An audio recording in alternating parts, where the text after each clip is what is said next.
I'm the straight man, Jackie. I was in a play called Fools when I was in high school, which like a teacher goes into a town that's been riddled with this disease in which everybody is an idiot. Straight Is it called America? I was going to say, is it called Literally Right Here, Right Now? It's serious. All right, this is Morning Show. I'm Jeff Cook. I'm with Kristin Mesgy, Jackie Contessa, and the TJ Wilson. Welcome. Hello. Good morning. Hey, on the docket for a while. What you got? Tell me about your drink. Ooh. Yeah, like you went somewhere.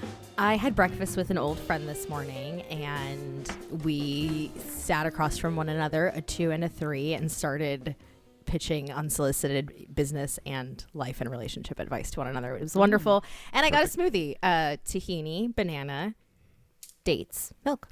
Very good. TJ may have a sick kid. She's at school, so if she's sick, she's their problem. Infecting everyone else. That's what school's for, right?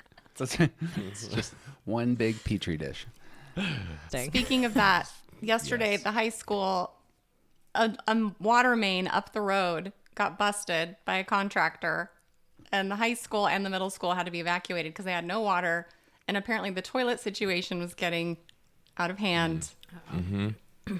And that happened. And I was like, you can't plan for that kind of crap in your day. Heyo. No pun intended. I know. I was surprised that many teenagers go number 2 at school. I was like, that's shocking to me. So many more people than I thought are just not poop shy. It's Some just people just can be in and out like a business meeting. Freud talks about this. Yeah. It's a big if you category poop, for it's the because Freud. you think your mom's hot. It's not far from that. Plus, there's cocaine in there somewhere. Oh, gosh. Well, speaking about psychology, we're talking about centers. Nice segue. Yeah, I'm very Today, excited. I wanted to talk about this for a while. Each of us have a primary center, a repressed center, and do business with the other center or centers. I suppose there's lots of ways these combinations work. In good news, there's 4 of us with a lot of variety, and we're going to talk about our relationship with each of our centers. And since we're talking about physical Let's get experiences, we can start with the body. How about that? When you think about the body center, I would love each of us to kind of have a take, because we have a head type, a heart type, and 2 body types. When you think about the body center, what comes to your mind?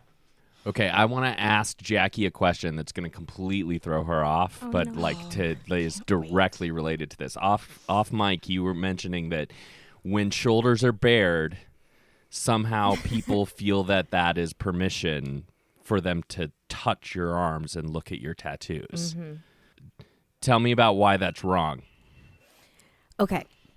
There are times that I tend to not mind, right? And a lot of times people will be like, oh, that's a gut feeling. Sometimes I care, sometimes I don't, or whatever. And I use that word as a throwaway. Most of the time, there's something about it that makes me generally feel uncomfortable. There's less cognitive, like, of course, like when I walk away and then I'm like, did I make the right decision? Because I was mean. Because I was telling them off camera, telling everyone off camera. It's like the only time I actually feel mean. But when I try to justify it, I'm like, it's because most people don't wash their hands when they touch their butt crack, right? Or like something like that. But in reality, I don't know why. It's a perfect example. And I can't stand 10 toes down and simply because that's my body. I I have a hard time connecting with why, but I don't like I've come to realize, and I have to feel around in the dark for this, and I can't I don't like when somebody looks at something that is undeniably mine and for me and thinks that they just simply have the rights to it and grabs me like I'm nothing, like I'm a piece of throwaway garbage. I'm not a disposable fork. Don't touch me. Like, I think of like being in kindergarten and thinking of like rules of like, you touch it, you take it. When there's like a class birthday, if you touch it, you take. Don't touch me. Like, I'm not yours. And so like that's like, and I that's that I got my first tattoo at 15. Nice, lucky. My mom didn't find out till 18. She wasn't neglectful. Don't worry. But like, I've had people touching me since I was 15. Yeah. And so over time, and just in the last year, that's how I still don't know about it. I still can't connect with the instinct behind it. Yeah. But I think one of the things of the body center is boundaries. Yep. Just literally boundaries live in the body. And particularly why I'm thinking about this and singling you out, Jackie, is because as a 2, one would think that moment of connection is worthwhile. If I was talking to somebody at ShopRite in the dairy cage and they were I don't know, unassuming, they were like, can I ask you a question about your tattoos? And we started talking about it. I would have no problem sticking my arm at them for them to take a look and asking a question. I would love to connect. Why do you think that's something that is mine? No, it's not about what's mine, because I'd rather give you something that's mine and just walk away. But it's the only thing that I know is me. It's like the only thing that I know is me. Don't touch it. Like, and that's something that I, like, if I don't know where I end and where other people begin, like, I'm at least aware of my shoulders. Like, I don't know. Don't touch me. Don't touch it. It's mine. Like, and I still can't verbalize it. But it's still not just is. Yep. So, on the flip side, I would love to ask you about this. If I were to say who's the most physically affectionate of the around the circle folks, you would absolutely come to mind, and it wouldn't be close. Oh my God, I want us to all hug so bad. Exactly, right? Constantly. I love that. So there's like a big pile of both bodies in there, yeah. would please you. Yeah. But that's her choice. Correct. Yeah. So it's not so much just the body; it is something about the body. It's as was said. I mean, boundaries. You ask permission also, extend consistently on these fronts. We should. Yeah, you use your I say, frustration. can we keep it please in, have a and you're group like, kiss? Yeah. Yes. Yeah. There's And we not all go, just grabbing people and kissing them. Right. At least not while I was around. Yeah. Well, and even like the kiss, you do say, "Can we have a group kiss?" But also, you ask permission for hugs. Like, is it okay if I hug you? Are you a hugger? I didn't know that I do that. You That's not automatically do that, which I would contribute to maybe a generational thing. Maybe. Because I know other 2s or 2 adjacent, or even just other people that are not at all interested in your perspective on whether or not they're going to hug you. This body boundary with tattoos might also be generation adjacent, because at the end of the day, I got no qualms if someone goes, "Hey, can I give you some attention about your tattoos?" I'm like, yes. So I do think it's also generational, like, get your claws off my body. That's kind of weird for you to just think that you can touch me or touch my children if you're a parent, right? That is also, I think, generational. So that's a good point. But some people probably don't feel that way. Some people are like, hell yeah. And gendered maybe too. I think that as women, we grow up with like, please don't touch me. Yeah. Yeah. I will say that is probably as automatic as it has gotten for something instinctual, boundaries, don't touch my butt. Like, that's probably as automatic as it's gotten. Like, one of the things that I noted is that, like, on an everyday basis, like, I have to elect my body, my gut as my secondary center. And I feel like I have to elect it. Like, I have to do some work around electing it for a regular workout routine. I have to reach in there for what is going on and make sure I'm elevating my thinking as well. Like, I have to elect it. And if I don't, it's sort of just like there. My body is just there. My gut instincts is just there. Anger's hard for me because I get it cognitively. Yeah. And it serves the whims of your primary center. Anger is hard for you to experience or to be near? Like what? No. Thank you for allowing me to clarify, because I have no issue with, like, my husband's anger. I'm like, oh my God, no, I have no issue with that. If something is making you angry, you be angry. Like, I've learned a lot from eights in that way. And like, for me, anger there's just like this like 12-year-old in me that's like, everything's the end.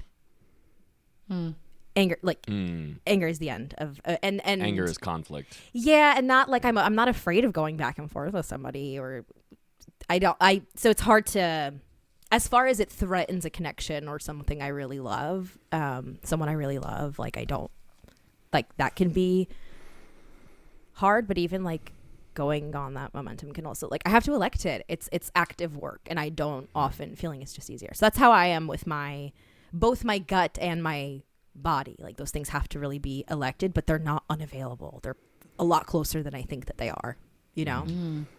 I had a couple of reflections, and I would love to elevate some of the ideas more around the body, but like your experience of your body is real similar to my experience of my heart, and I associate that with your stress move. That there's a restorative element that I'm hearing in terms of you wanting to hug folks physically that may actually be reparative.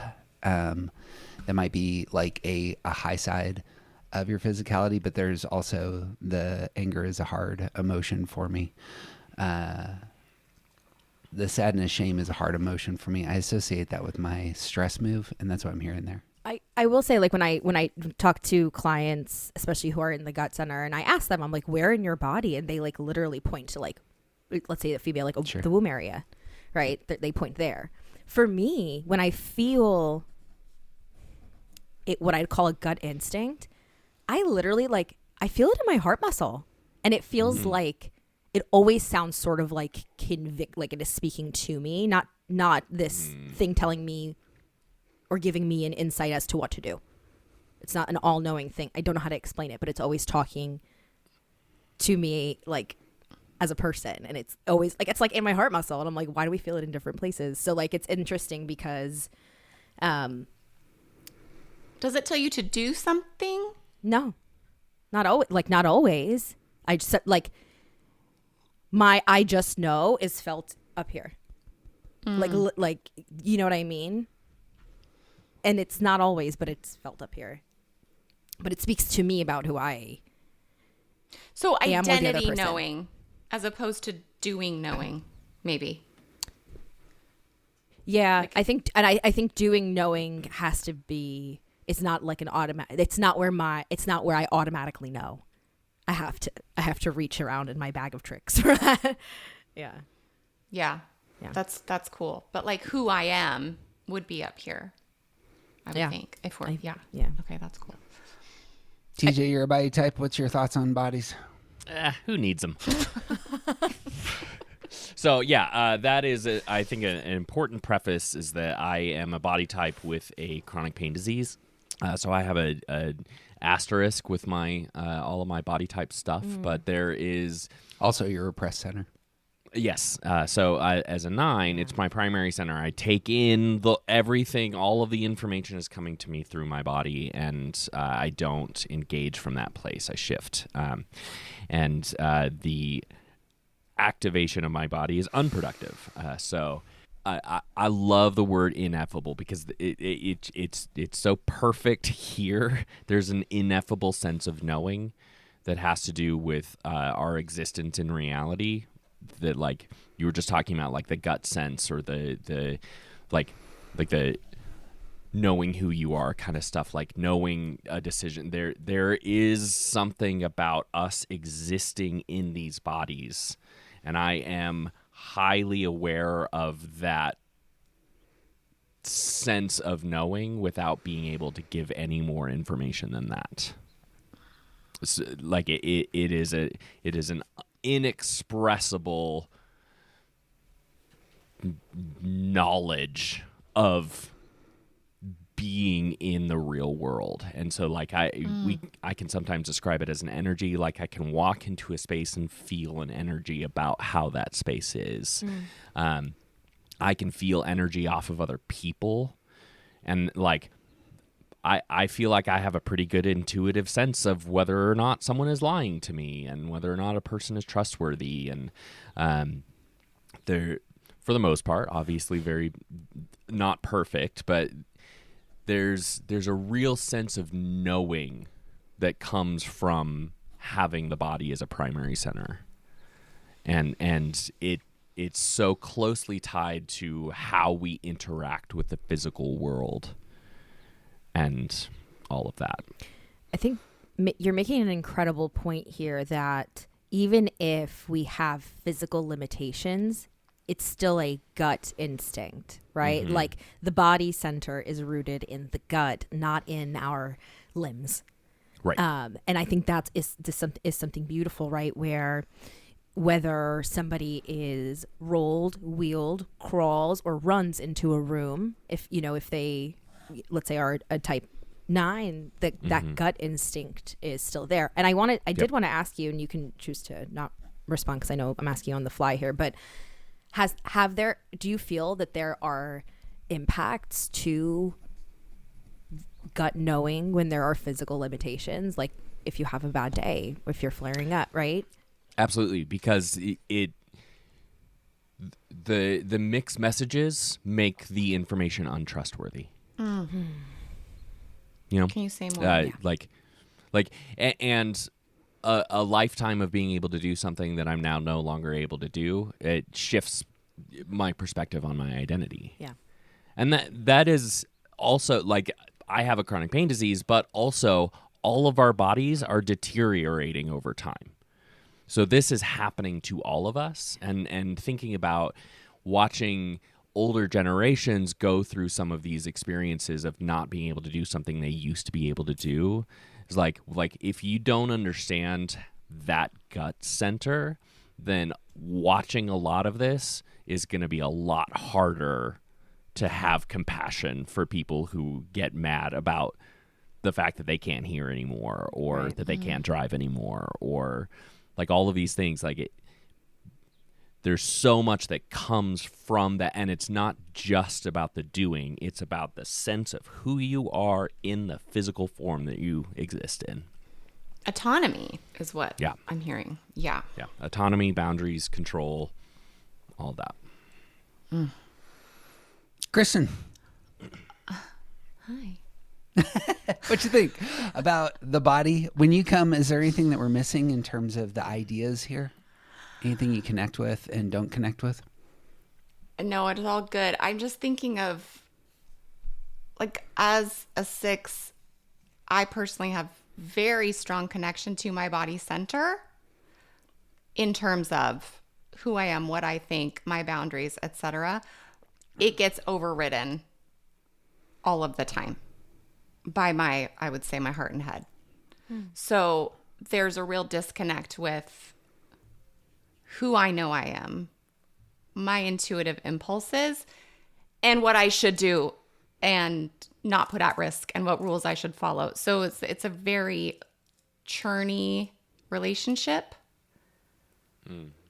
The other thing I'm thinking of is when this center, and I'm thinking of these as intelligence centers. So what is there to know from my gut? I think I experience a lot of grief because I don't let myself be what I know a lot of times because of what I just was describing. So yeah, it's kind of, I would say it's a conflicted relationship, but I have a lot of trust in it. And as I try to express it, I always think in terms of when we're trying to work a new muscle, it kind of comes out like a child, right? So if I'm trying to be more expressive, but I don't do that well, then I'm going to overdo it. Kind of like, a little kid learning a new skill. So I feel that a lot in myself as I'm trying to live more from my gut. It's like, it feels messy, and then I get in my head about it. Those are my additional thoughts. I would love to talk about grief and the body. Is the body associated with grief in your all's experience? I think if you were to both. name where the I think center secondarily, is? yes. I think it is experienced as physical in a lot of its manifestations, but it does start in the heart. That's my opinion. I have no basis on it. I do know that there is science behind it being felt in the body, even as a physical pain, Oh yeah. So I think it's a result of the other, but a lot of times, kind of what TJ was saying, it's the identity shift often that causes grief, right? It's what we thought, who we thought we were, what we thought we knew, what we thought something was, all these things that live here, kind of confronting they aren't that, and then having to... When your head and your heart override your gut, is this something that takes some time, or is it very automatic? Oh, it's instant. Okay. Because it's not my most utilized center in any way. Mm-hmm. I mean, and kind of like a child, like you let them have a certain amount of autonomy until you don't let them have a certain amount of autonomy. Exactly. Like they have autonomy, but their hand is never on the wheel. That's right. Yeah. Yeah. So there's a lot of, I think, out of balance, this intelligence center, there's a lot of stops and starts. I also am curious to all your thoughts about anger, right? Because you've got the body center and anger. And I just, it's a little confusing to me because, you know, we're going to talk about obviously our feelings. Anger is a feeling, but yet I think anger is connected to boundaries. Anger is connected to limits, which is so I just think it's interesting that certain emotions get, and what do y'all think about that? Because that feels true to me, that anger is a body thing. I also feel like some thoughts are filed under the heart center and some actions are filed under, like I do think that that's a lot of how the centers cross. You know, I think there are core thoughts, feelings, and actions for the heart, the head, and the gut. So I do think that that's true for across the board. The other thing I notice is, Jeff. Can I build on your question? Yeah. Or, well, go ahead. But I would love to answer your question. Well, I think it's related. So maybe this will even help build. It's like, I want to do what I want to do, but I think I need external permission to do it. So there's a lot of like anger that kind of is like a temper tantrum that's going on in here, right? It's like, I'm working so hard. I'm doing so much. So have I earned to just do what I want? And it's like, well, of course not, because, you know, it's just there's a lot of anger that lives in this like, ugh. Anyway, go ahead, Jeff. Some of the language that really resonates with me for my type, for ones, is that I'm internally boundaried. That's why my anger goes inward. And it's a way that I process a lot of the world and my own emotions. I feel like I don't ever resonate with the idea of the gut.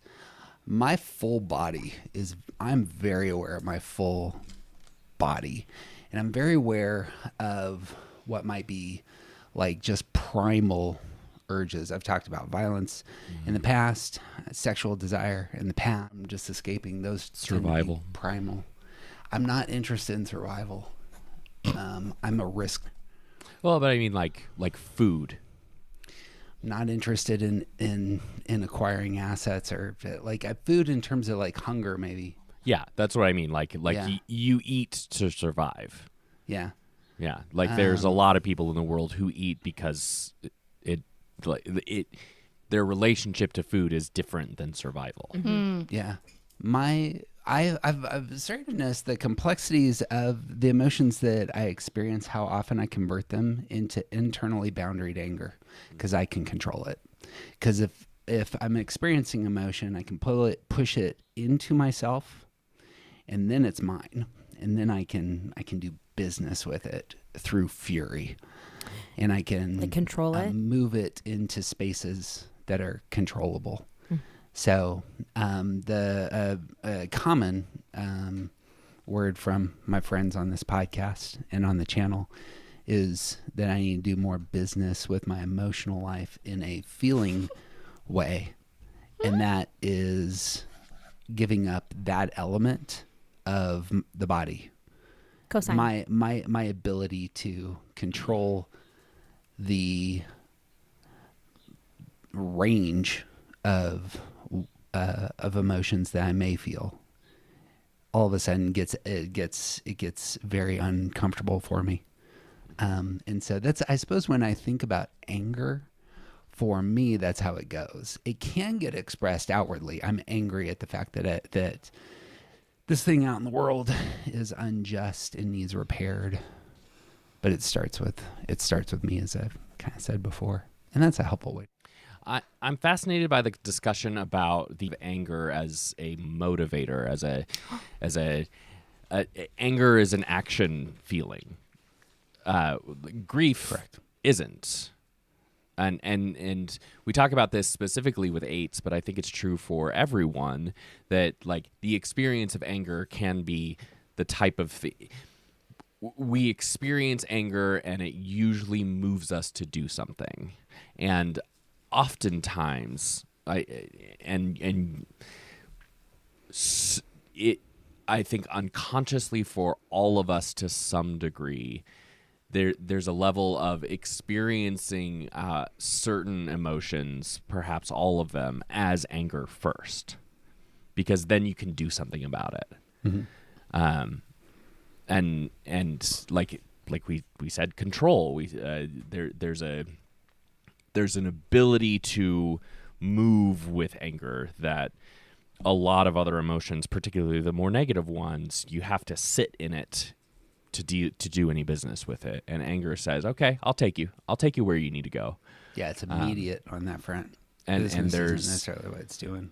The relationship to that body center, the doing kind of thing seems really apparent and fascinating to me.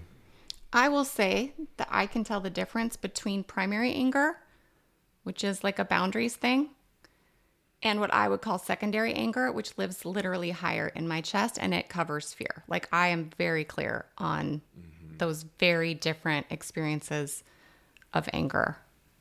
Yeah. Because I do think there is primary anger, and I think it's like a very important emotion that is very specifically around boundaries and autonomy. Let's just sit on the body for this episode. I would love to push deeper into that, Kristin, in terms of the 6's experience of their body and what comes to your mind first. Well, generally, there's 2 categories in this regard. There are 6s who can tolerate and like their anger because it feels safe. So these are 6s who they don't know fear. They're like, I don't know what you're talking about. I'm not afraid. But anger is just a protective bubble. Anger's just a protective bubble. Anger and cynicism, I would say, they go together here.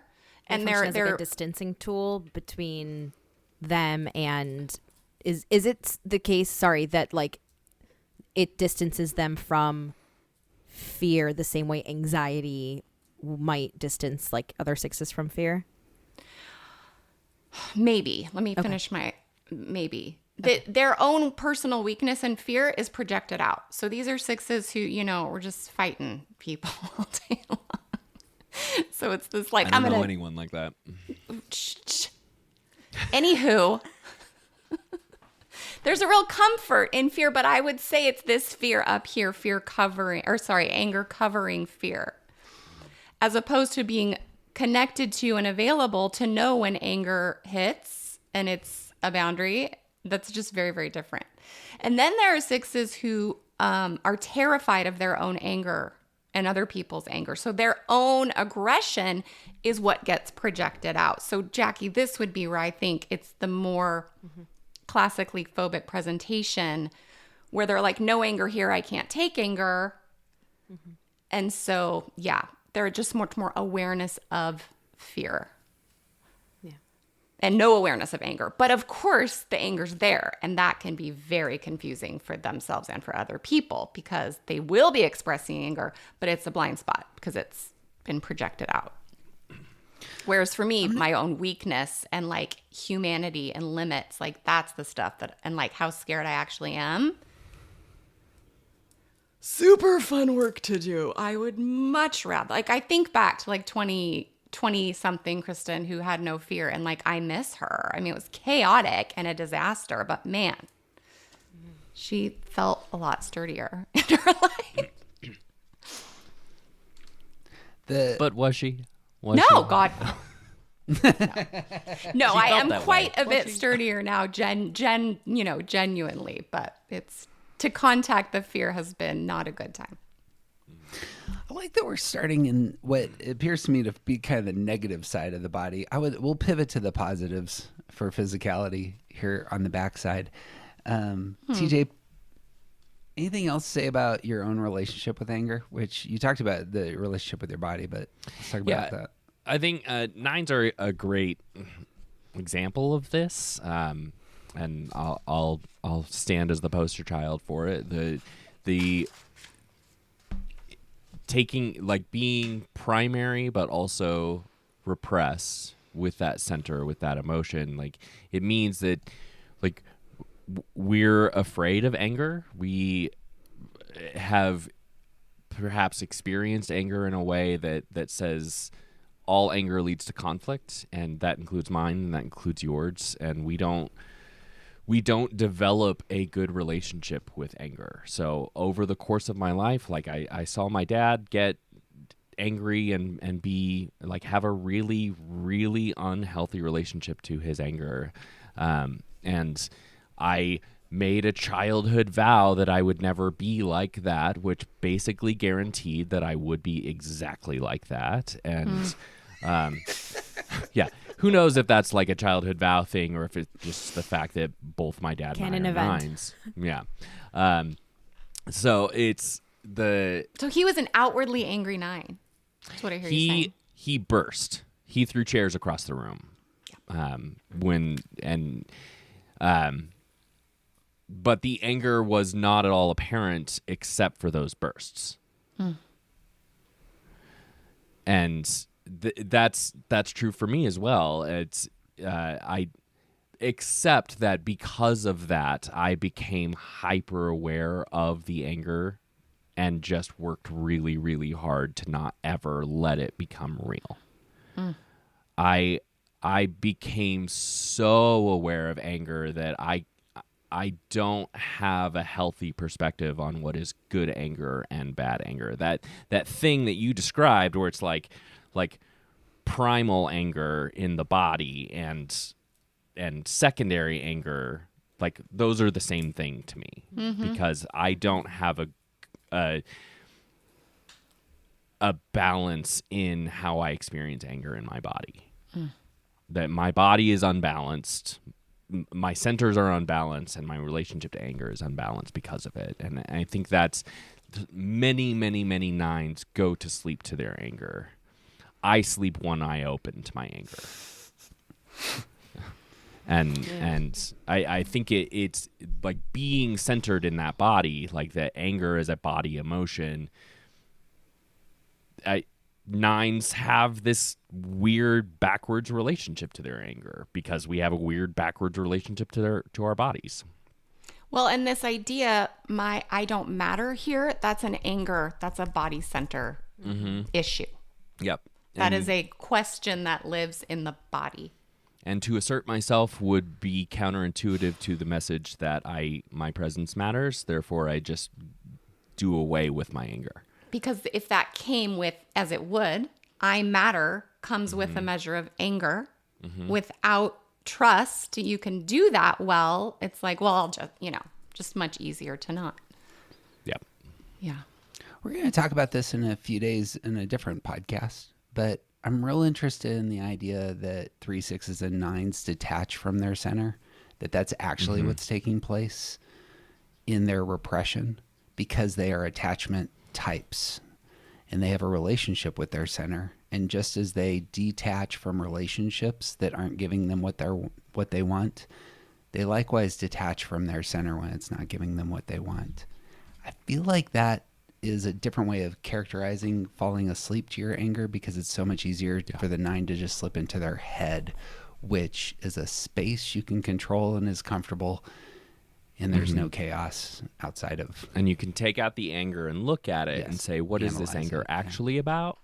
Which is the conversation I'm always having with anger, and I'm often having it with other people about their own anger. It's like, your anger isn't real. What's the anger actually about? And sometimes the anger is real. No, this is a big thing for me right now with my sadness. I'm experiencing a lot of sadness recently. I talked to Jackie and Kristin both about this, but a quick way for me to not be sad anymore is to analyze it. And what happens is I move out of one center and I embrace the power and authority of a different center. Yeah. And then it becomes an object of deconstruction. What's going on here? Well, let me think about this. Yeah. That's Which what I see. feels correct and mature, and it just isn't always. Right. Sometimes it's avoidance. And sometimes it is avoidance. That's a good point. And I think you're right to say does your presence matter is a worthy thing to pitch here. Let's talk about 8s for a second in their relationship with anger, because it's going to be I think it's the most visible. So I have a 8 child. I've only seen them unleash their anger once. They're 21. I saw my mom, who's a 9, kick holes in the wall. I feel like my child has a much better relationship with their anger because it's constant. And this is what I always hear with TJ's language is it's repressed. And so when it comes out, it's spastic and it's uncontrollable. Whereas 8s are aware of their anger, can direct their anger, can rise up to that spot where they know this is about where I want you to feel me. And then I'm going to I'm going to control my space in the way I want to control my space. But it's not spastic. It's not uninformed. It's directed. They're not fighting their anger. Yeah. Mm-hmm. And 9s are always Yeah, fighting there our you anger. Mm-hmm. And so are 1s. In a different way. That's worth saying. But like as I was saying, I'm not I love being angry in order to control everything else. So I'm not necessarily, I think this is, I recognize this part of the literature. I always want to push back slightly on the idea that 1s are seeking to like quote unquote like repress their anger. It might be the case that I don't want you to know that I'm angry and I don't want our anger to affect our relationship. But damn it, I love raging at things that need raged at. Let's say maintain their 1s are trying to maintain their anger. Like so long as it's appropriate. Contain? I will use maybe? it. It's a steering wheel. Yeah. It's like I've said this in the past. Like I'm very aware of my physicality. I'm a 225-pound man. I'm 6'3". I can move big people if I want to. And that actually matters to me a little bit. I want to be able to impose my will in the world over myself and if threatened over others. I'm pushing back into kind of biological categories, and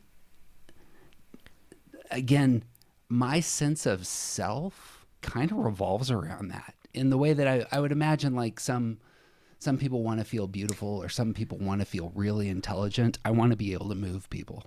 And so those are your 3 centers. Is that taking advantage of the privilege afforded to you? I mean, that's a very... It's me feeling culture loves comfortable. that. I don't even care about privilege on this front. It's Well, absolutely you a wouldn't survival. because There, it's convenient that you fit that mold for you. I mean, you know? I do understand where you're going because I think what you're saying is higher level. We're part of a society. This is how the society functions. Usually. Mine is what I'm trying to express is absolutely primal. Mm-hmm. There are also 1s who primally understand that anger is not a thing that they can contain or channel as momentum because it is I'm going to male, female, if I'm speaking in the binary, I'm thinking of self-preservation as an instinct, right?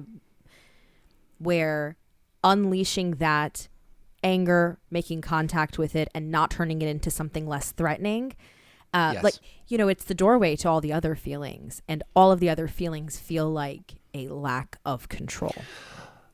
So For a self-preservation 1, as in this example. Dude, I will tell you that So tracks for what my husband 100%. So what I'll say is that there are 3 ways that the body types channel their anger. Yes. For type 1s, there are 3 ways that type 1s channel their channeled anger. And so what you are saying makes sense primally. It makes a lot of sense. but this is a both and situation, because it is what is this beholder doing? How do they relate to their anger instinctually, not just by type? Yeah, like there is secondarily, I want to be able to move people, but secondarily, I don't want to move people. Like I don't like. You want to be able to, but you don't want to do it. Like I don't get in. You want them to have moved themselves. I don't get into fights regularly, ever. Right. In fact, Not physical fights. In fact, I pull back hard on that. But I do want to be able. I want to be a strong person in those spaces. There's like a primal, and then there's like a cognitive. And here's a ton of the right, wrong positioning in the world for me ends up emerging from this space. I am very aware all the time of how dynamic and intense my those primal biological urges can be, and the only way to temper them, or at least the first step towards tempering them, often is to get very black and white. And that's the oneness and right and wrongness just naturally then colors so much of who I am in the world, and it emerges from this space in my experience. That's not necessarily a good thing, bad thing. I'm just telling you what is. Totally.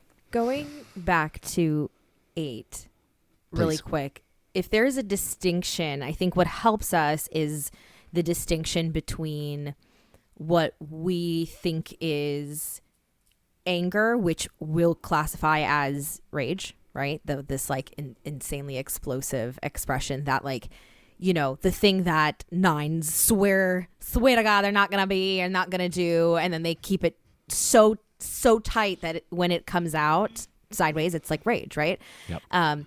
The reason we don't see that with 8s, except but a few times, is because in truth it's not really necessary, because they're very much in touch with that energy, like and it's, yeah, they were upset, yeah, they were offended, none of that matters. They didn't make contact with it. They made contact with the thing that was going to give them the juice to get it out of the body, because it's like vomit, it's not going to do me any good in here, get it out, keep it moving, and barrel through and do what we have to do. And so I think it's interesting to, like, we will see rage moments in 8s, and we, for some reason, categorize them by their rage moments. But 8s, 9s, and 1s all have rage moments. 9s because of this, 8s because of that, 1s because of this. So I think that there's a different relation, like what the different 1 subtypes will relate to anger differently. 8s will relate to anger as energy and essence of sorts. And I'm not going to say essence as a personality word here, because we'll fight to the death, but it just is. I've heard multiple 8s at this point say their intensity is not anger, and I just feel like that is a miss. But I feel like that's a personal internal miss on their part, because what you're saying, no, we can't. What we're we saying have to is they're in change how touch we with their interpret. Well, hold on. Yeah. What you're saying is they're in touch with their anger. It's like always coming, and it's like, but they're not really angry. It's like, well, they are or they aren't, and they're calling it's just intensity all the time, and I'm like, it's anger, but and they're okay, like, oh, no. It's anger, the feeling, the same way that even like on my best day, where who I am as a message comes from is from my shame, from my conviction, right? Like it is anger, yes, okay, but when I met an 8 recently, where I I felt nervous. And I wasn't nervous, like, oh my God, I'm nervous. It was very instinctual. I could feel the intense, and I had to name it and label it as intensity, and not that this person was angry, because that is my perception, not what's happening. So is it coming from a place in this moment from anger? I don't know. That's neither here nor there. It is intensity, but like I am picking it up like it's something. So that's why I wanted to make that distinction between anger and rage, because when we see this explosion from either massive missteps or massive repression or massive redirection, and then just we couldn't take it anymore, like it makes sense. But anger in and of itself, like TJ saying, what's good anger, what's bad anger, and like the answer for 9s is like, how do you relate to anger? I don't at all, right? It's all bad. Anger is right here, base level, like a base level thing, and we have to like it is a neutral compass energy for 8, 9, and 1. And we have to get good at calling intensity and not how we're perceiving it. I just think they're wrong about they're saying they're not angry when they're intense all of the time. I just think that's wrong. Well, it's a relative. Something intense all the time is not angry all the time. It's probably a relative judgment of the feeling. Well, right, but I'm talking about 8s accurately assessing themselves. I'm not even talking about like in comparison. But it sounds like you Right. want them to metabolize how you are perceiving them, and that. Well, it's just an interesting thing that they can all say like, "Oh, I'm just intense all of the time. I'm not anger." We all know anger is the primary emotion. Am I speaking crazy here? No, Is this I'll resonant tell you, for anyone else? I would love to float something and get your response, because when I hear intensity, it's not just about what's coming out of them. It's what they want to come into them, because 2s, 5s, and 8s are all throwing stuff in order to get a radar ping back. And so the 8 is throwing when they want information. An intensity of experience allows them to establish whether they're vulnerable. So when they come forward, throwing what is actually taking place is assessment. And that's where the intensity comes into play, in my view, because it allows them to take in the world through their intuitive center. It allows them to understand whether they're vulnerable. It allows them to punch any threats that might be nearby. And living in that zone, they're bats on that front. Living in that zone of reading the radar pings, super important to them feeling comfortable in the world.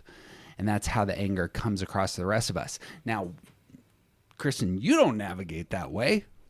And that's why it feels so kind of out of whack, yeah? It's like, why are you pushing into this motion? I'm literally just talking about the self-assessment of 8s that I hear. That's all I'm talking about. But then, so if I understand it correctly, then my self-assessment should be that I'm constantly full of shame. All I know is kinda like an awareness of it. Like I'm aware of my navigation of fear all of the time. Sure. Like it's but top then to say mind. then we do have, then that's fine, and I think that that's fair, because I've never met an 8 that's like not able to be like, oh yeah, right there about their anger. Oh yeah, it's right here. So they are aware of it, but I think it's not. An 8 has no fucking problem telling you whether or not they are angry. So if I'm like, yeah, if you're not angry, you're not angry.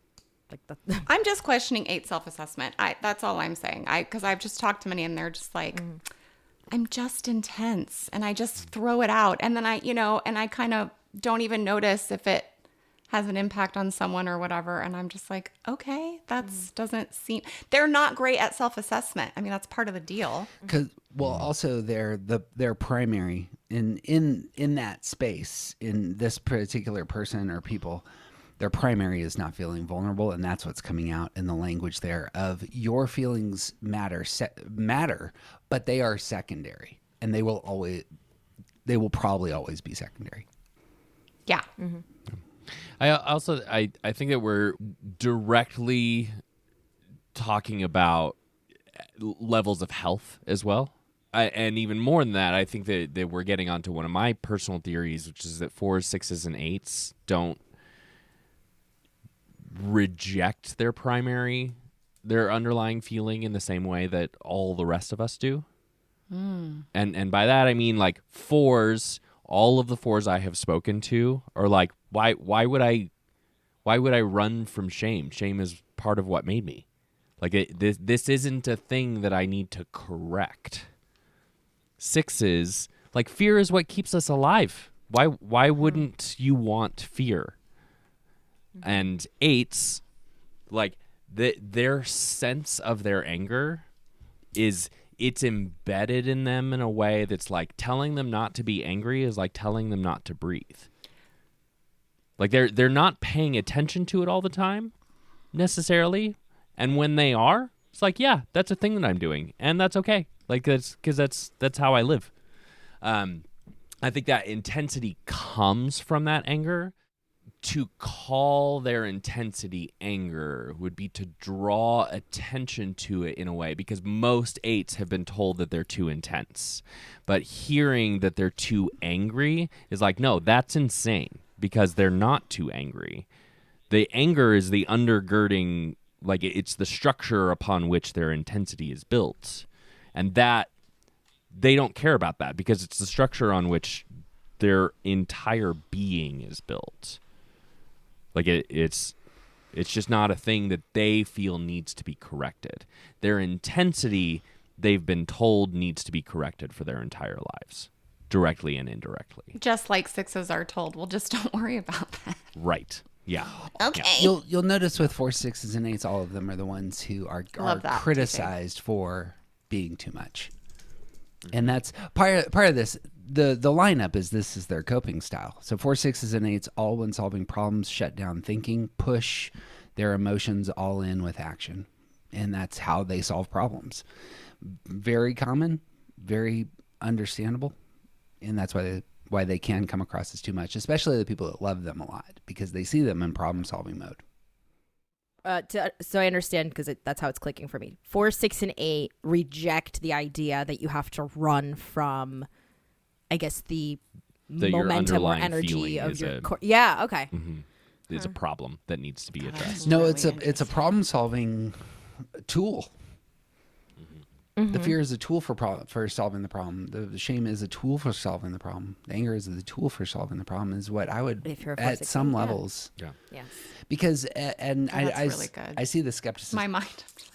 Are you skeptical of that, Kristin? No, I'm like, this is fascinating. It's just, I'm really taking it in. It's super interesting. Bang. Chapter 8 in our book, by the way. I want not fear for mine. I want anger. That seems pushes into your security number. That's why you want anger. We know you want anger. God, so bad. Well, I would love to pitch, but I don't want anyone to be upset by it. That's the trouble. Okay, and I care. That's the trouble. My big take, 30,000 feet up, is on these fronts. We're taking in the world through each of our primary centers. For the body types, they're taking in the world primarily through their bodies. It produces that underlying feeling of anger. All of us have access to the centers and can take in the world through our centers. The anger, shame, and fear, as many of you know, I don't think these are negative or positive. They're tools, and they provide information, and sometimes they're necessary to get us in the right spots. We have been talking through anger, I think, in kind of a low side way for the most part. Not always, but for the most part in our discussion so far. But there is an absolute positive to the body center. And there's an absolute positive that can be named about what, if you are a holistic, healthy human being who's done work on understanding their centers and understanding how. So for me, understanding my body, how it works, I'm all about boundaries for sure.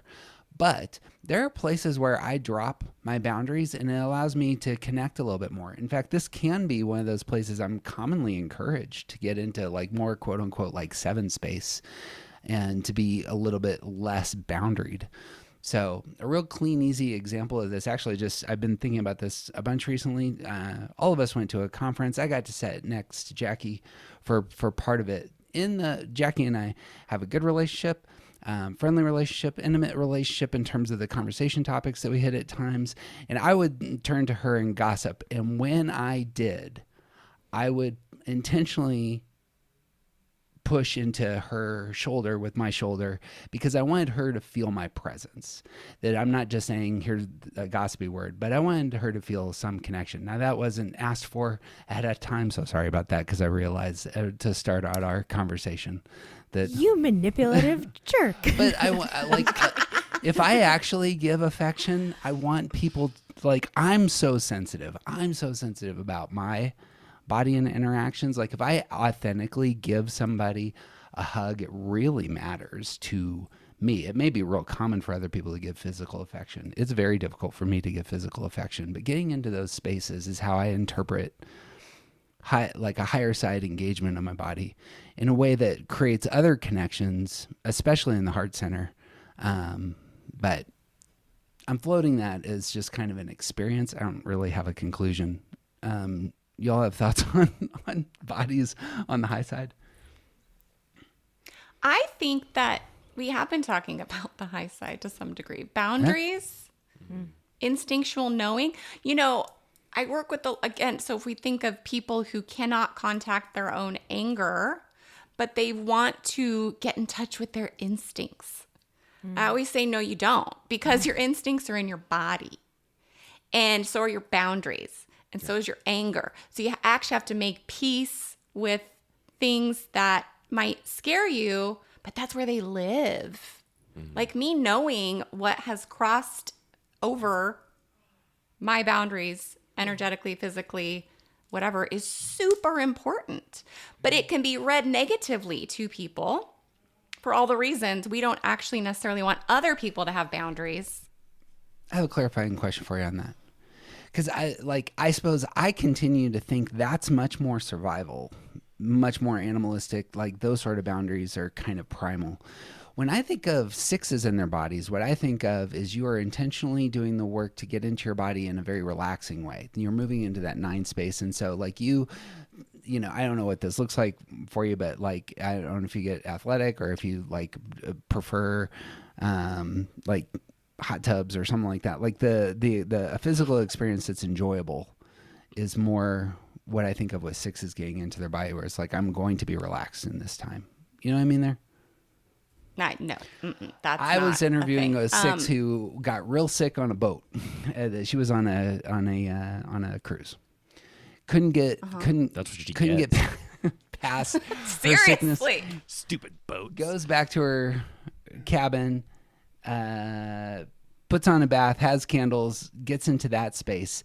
That seems to me like she's intentionally trying to drive away from her thinking and her emotions regarding her family, and I'm just going to engage my physicality in a way that's enjoyable. That strikes me as a 9-ish kind of move for the 6. I suppose that's like I'll take a bath. I don't know what. That sounds like solving a problem.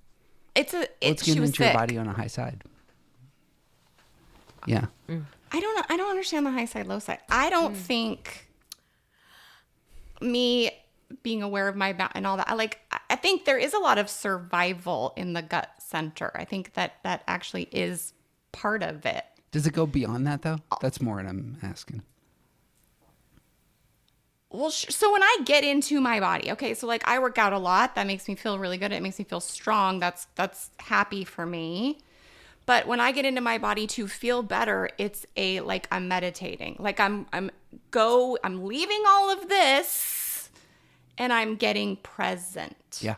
Yeah. So to me, there's another high side of the body center is really utilizing the presence and sense of myself separate from all of this churny, and you can even see it in the way I'm moving my hands. It's like, this is churny.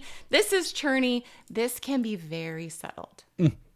So that's when I get into my body. That's what I'm doing outside of staying physical and all of that, which they're two totally different categories for me, even though they're both, one's physical doing and one's utilizing the presence and sturdiness of the body center.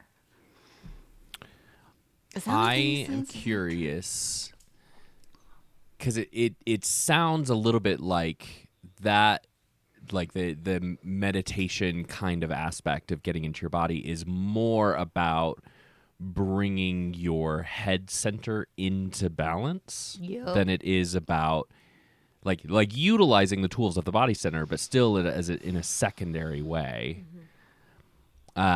Whereas I see and would assume that like drawing on some of them, the like pulling from 9 in ways that are not specifically about elevating or bringing the head into balance has more to do with learning to trust your own body, learning to trust those instincts, and learning to navigate the body's experience in a way that isn't secondary. I don't know how it into the primary. How could it not be secondary though for a 6? Like it just is second. It's never going to be the first. Right. The head must be managed in order to get into this space. I would be For me. I mean, maybe some other 6 can magically somehow not deal with their head, but would they be a 6? I don't know. Do you ever have the experience of I'm in control and don't need to think about it? I have full agency in this moment, and it's just not on my mind. No, that absolutely fucking not. Okay. What? I don't even know what you just said. That's I know how this feels all the time. yeah, I don't at all. I mean, that's kind of the point, I think, of being a 6 is like, what? Do you ever get highway blind? What does that mean? Like you've driven halfway across town and you don't remember any of the driving? Sure. Totally. Do you freak out when that happens? No. Okay. Maybe. No, I don't think so. I mean, I just know I was thinking about something. Like, there's a lot of my day that I won't notice I'm doing. Sure. Because I'm Some thinking and feeling and thinking and feeling. Some athletes will talk about being in the flow. Have you heard of this concept? Like flow state. Flow state. Do you recognize that in your? Do you recognize ever having had that experience? Oh, I don't know that I have. Okay. I mean, when I get into a really good work rhythm, sure, maybe. Bing. Oh, that's not true. I get into flow state in coaching. Okay. Is that a physical That is experience the- or intuitive experience of you? No, it's just like I'm not here. Yeah. It's an intuitive experience. That's what it is. Boom. It's when I was coaching long enough that I quit having to think about it. And I literally am just like so present and so available and stuff's just coming. Mm-hmm. That is, the only time I've really It's a experienced good it. expression of that. It's not just physical. It's intuitive and it can be very relational, but it's still like you're in the Extremely in the relational. moment. It's a present orientedness. That's actually what I wanted to drive toward. Yes. Have I ever been in the present moment? Coaching is the primary one. Conversations with my husband, walks with friends. So it is very relational and just like things are just pinging and, there's not fear. It's just real in the moment being. And of course, meditation as well. I'm an addict for going fast, specifically on skis. And when I'm doing this, I'm never, ever, ever thinking about how much damage I can do to my body, which is considerable. Like if I make a mistake, I'm in full, in the moment bliss and I can go upwards of 70 plus miles an hour down a hill and just love every second of it and not think I might really hurt myself at any second if I make a bad move here. That place ends up being what I associate with like being fully in my body center. Like I'm not emotional there and I'm not thinking about anything. I'm fully in a single center experiencing it at a higher side. And that's I suppose very similar to being in flow with conversation. I don't know that I'm just trying to name something. I don't have a conclusion again.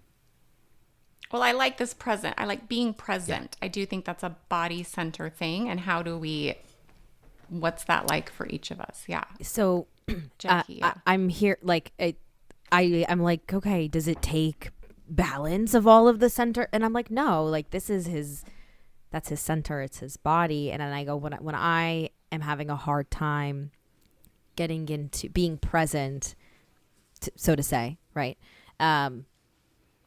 With my feelings, I'm like, I need to move my ass.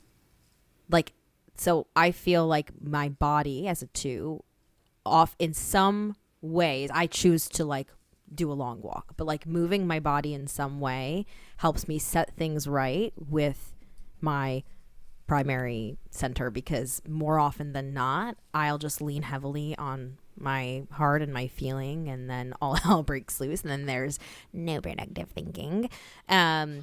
So like it's funny because sometimes I'm like, when I'm like so deep in my feelings that like legitimately nothing makes sense, and I'm like I need to move my ass. And when I start using my body to, I guess, get into my primary, there's something that feels like balance once I think that happens. And I don't know how to explain it because I don't feel like then I'm all over the place like I was. I'm like, it's like, of course you're a blubbering mess, but once you open the door for your friend and she comes in and you have a cup of tea and it's like you can get your thoughts in a line and you can, and it's almost, I don't know, it's almost like that's what that second body as the secondary center does for me. It opens up a little bit of regulation.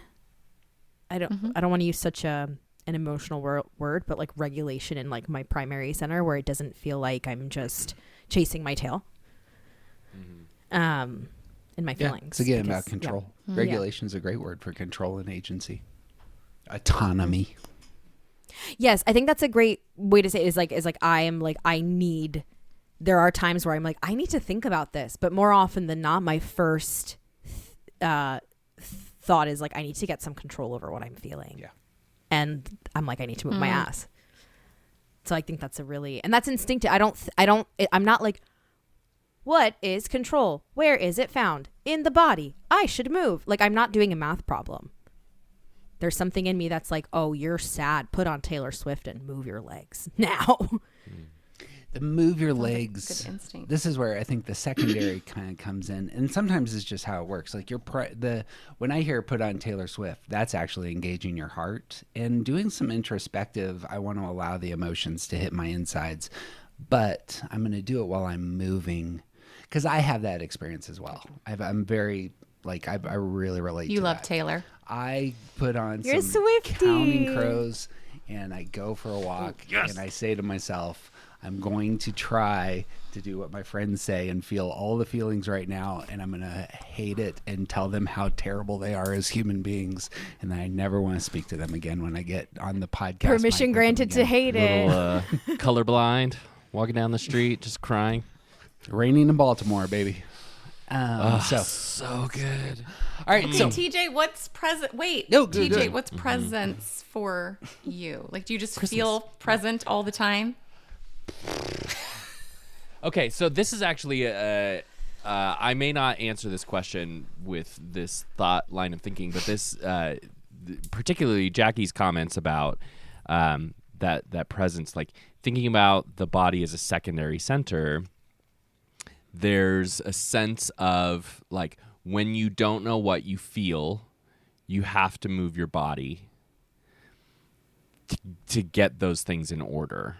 And most of the rest of the time, your instinct automatically reacting to your feelings.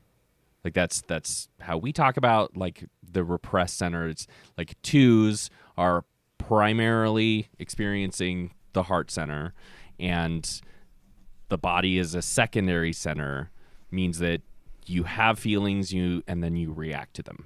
Like it's a reaction to feelings. There's a doing related to feel that comes from the feeling space. And so when you can't get those feelings in order, when there isn't an instinctive like this is the thing that I need to do with this, you have to use the body to get those things in order. But for sixes who are, let's say body is also a quote-unquote secondary center, that experience is very, very different because for 3, 6s, and 9s, our quote-unquote secondary center is not the same kind of relationship as everyone else. So it's not a direct, like, get into my body so that I can get my primary back on track. Does that all feel like it makes... Yeah, that's fine. Bring the skepticism. I want it. No, I think it makes sense. Like what my 3 centers, like I have different centers that are primary, secondary, and repressed, and 3, 6, and 9 don't have that. And so for me, it's a little different to be able to use one to access the other, and in fact necessary if I want to. And it's sort of, but then my primary is also my repressed, so I have to use what to access which, and then so I think that it's a little different for 3, 6, and 9. I do think it's cut and dry with the not cut and dry in that it's simple, but it's yeah. So I'm thinking about like what are my flow states? Like what are the times where I get into that space where it's and they're like really busy shifts at the coffee shop.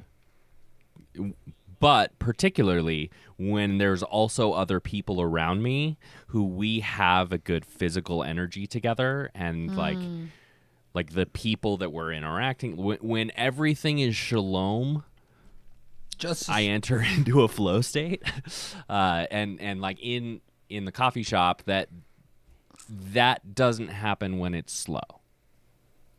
Totally. So peace there is not the desire. There's an energy that comes from like actively doing something.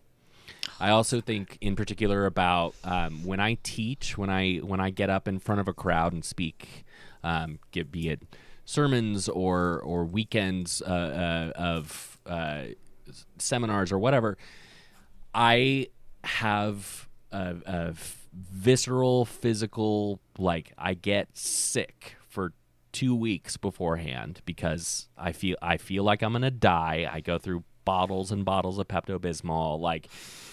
But the second I start talking, all of that goes away, and I enter into a flow state. And that flow state can be interrupted by me getting off track of what I'm actually doing. So that's why I usually have to write out whatever I'm saying and read from a script.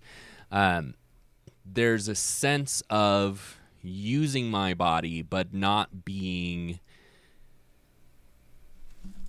aware of it consciously, that I think that is part of what that flow state is for me. So it's still a not a necessarily like primary kind of way. Like Jeff's flow state is about going really fast down a hill on 2 flat sticks. Like the physical experience is not the most important thing of flow state. And I think that has to do with the 3-6-9, like because it's primary but also repressed. There's a different kind of balance to our centers. Is there then, and I don't think that it's so literal, right? But is there some kind of formula then for, just since we're on the body center, for 9s who lead with their body, repress their body, and still have access to the other centers, right? What is the sort of formula? Like, what do I push into to get into doing, to like, you know, where it breaks off in after the first half where you take in the world? What would be right? If I was talking to a 2, I would say, move your legs, start with that. What does that prescription look like for a 9 to get into the fullness of their body, balance the other centers? Like, what acts as the secondary in those moments? Can I pitch an idea on this?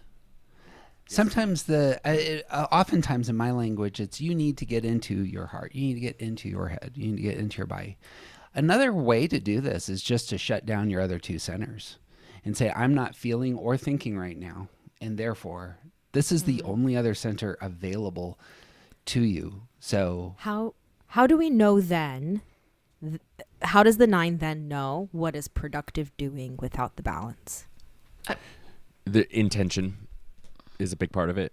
So then I guess then there must be an intention behind the doing, and not just, I don't feel like feeling today, I don't feel like thinking about it today, right? Because I think that there is something there, but the line to productive and unproductive is so thick, that veil is so thin for 9s.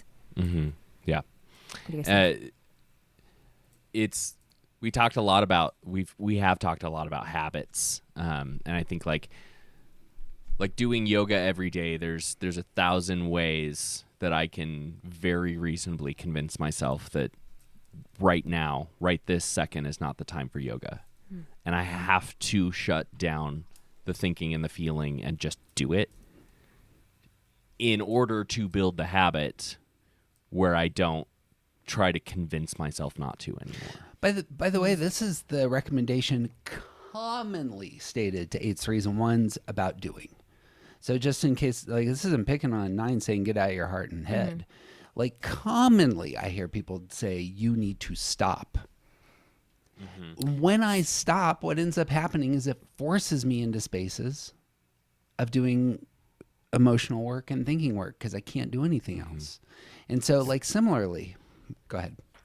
No, I was just going to say, so in this scenario, then, right, what does it look like for a 9 to say, I'm not thinking, I'm not feeling, I am going to do. I'm going to pull back from the way I would have used these centers as a crutch, and I'm going to like, what does that actually look like in real life and not just in theory? For Susie, the random 9 over there. Yeah. If it's a recommendation that you were looking for, my recommendation is stop thinking about it and just do it. Just stop thinking, stop waiting for a reason, stop looking for reasons not to. Just do it. You know you want to, just do it. It's very tangible. If you know you need to do something, do it. Yeah. Start doing it, period. And once you start, it's a lot easier to keep going.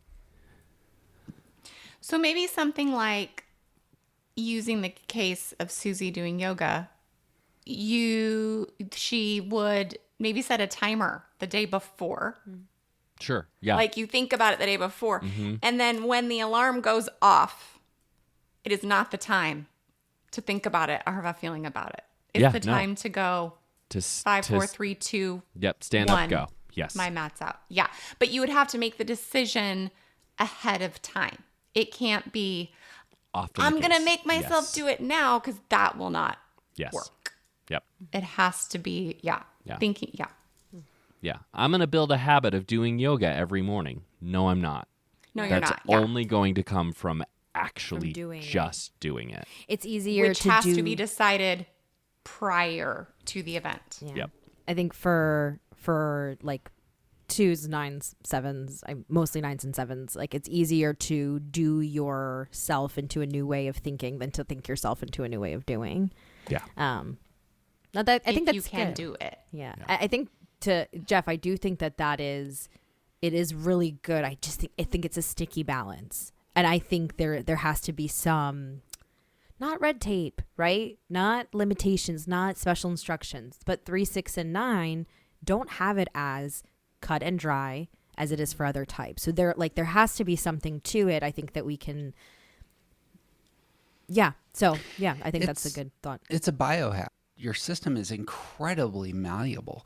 Replacing habits is the way to break bad habits. So, deciding who you're going to be, deciding what habits you want most, and you just, when you have to set yourself up for energy at a certain point in time, and then you need to execute. And we talked about this, I think, last time or 2 times ago, about just that requires thinking.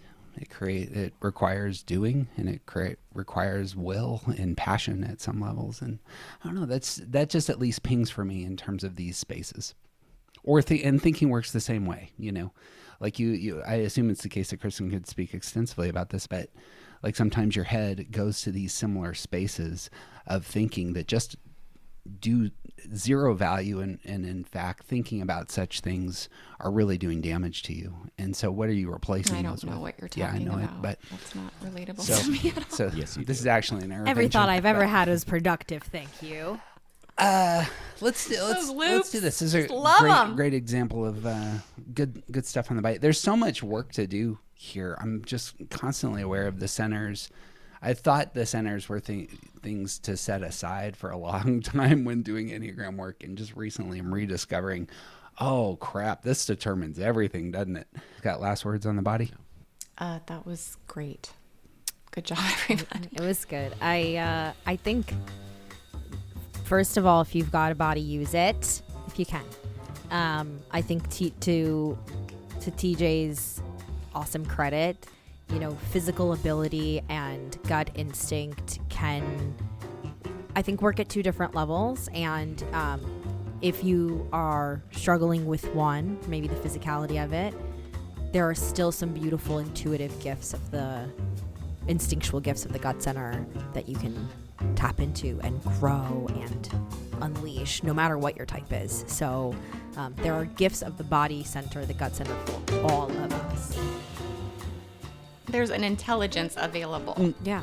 that we either can utilize or we can Yes. not. Ignore be a healthy to our person, we detriment. ought. Yeah, exactly. We ought learn to listen to the body. Bang. For folks wanting to get more into the centers, you can pick up TJ and I's book. The first third is on the primary centers and the underlying feelings. And I just did a long interview with Tyler Zack on his upcoming Enneagram Summit on this, which should be released this summer. If you want to do more work here, but that's what I got. Hey, friends. Good morning. Good morning. Good morning.